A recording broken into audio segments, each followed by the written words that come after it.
Der demografische Wandel provoziert schon Krisen, aber er ist auch eine Riesenchance.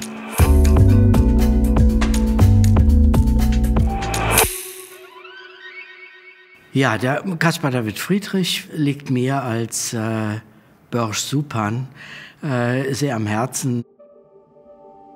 Mein Onkel ist der bekannteste Fachmann für Caspar David Friedrich und deswegen kenne ich mich auch mit den Bildern aus.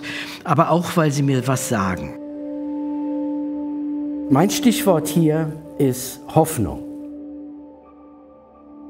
Ob Sie wollen oder nicht, Sie schauen dieses Dreieck von dem großen Berg herauf. Und dann sind es Dreiecke von Bergen. Ja? Symbolismus ist Trinität, also die Interpretation, die ich gelernt habe, von Kindesbeinen an, ist, dass es eine Gottesdarstellung letztlich ist.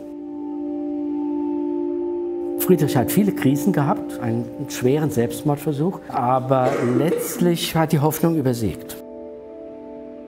Jetzt sehen Sie den Gedankensprung. Der demografische Wandel ist im Gegensatz zu vielen anderen Krisen, die wir im Augenblick haben, eigentlich eine positive Entwicklung. Der demografische Wandel kann man als Krise ansehen, weil irgendwo muss das Geld herkommen. Wenn mehr Ältere da sind und weniger Jüngere, bedeutet das, dass die Jüngeren mehr zahlen müssen in die Rente rein. Es gibt Leute, die reden von einer Vergreisung Deutschlands. Das finde ich ja schon fast eine Beleidigung. Aber die positive Seite ist, die sogenannte gesunde Lebenserwartung steigt. Das neue 50 ist die 60. Das sehe ich als durch und durch positiv. Ja, im Gegensatz zu der Hoffnung, die Caspar David Friedrich mit seinem böhmischen Gebirge über dem Nebelmeer ausdrückt, ist Max Beckmanns Bild von der Synagoge am Börnerplatz hier in Frankfurt eigentlich sehr deprimierend. Es ist alles schief und krumm. Die bewegen sich gegenseitig, nichts stimmt so. Es ist bedrohlich in gewisser Weise. Man sieht die Katze auf einem Brett und man weiß gar nicht, ob das Brett jetzt umkippt oder nicht. Wenn Sie sich das Bild anschauen, es sind viele Dreiecke.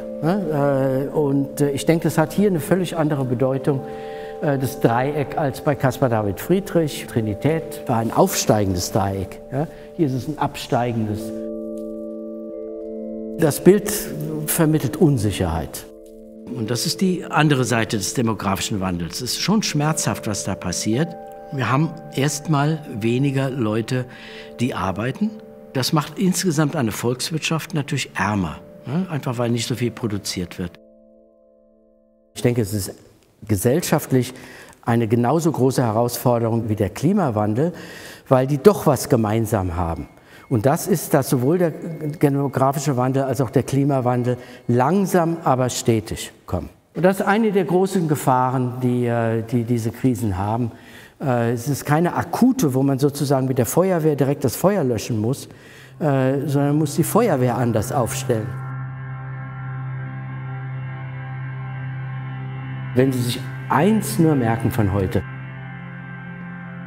Der demografische Wandel ist nichts Negatives, sondern durchaus eine positive Entwicklung, mit der man nur klug umgehen muss.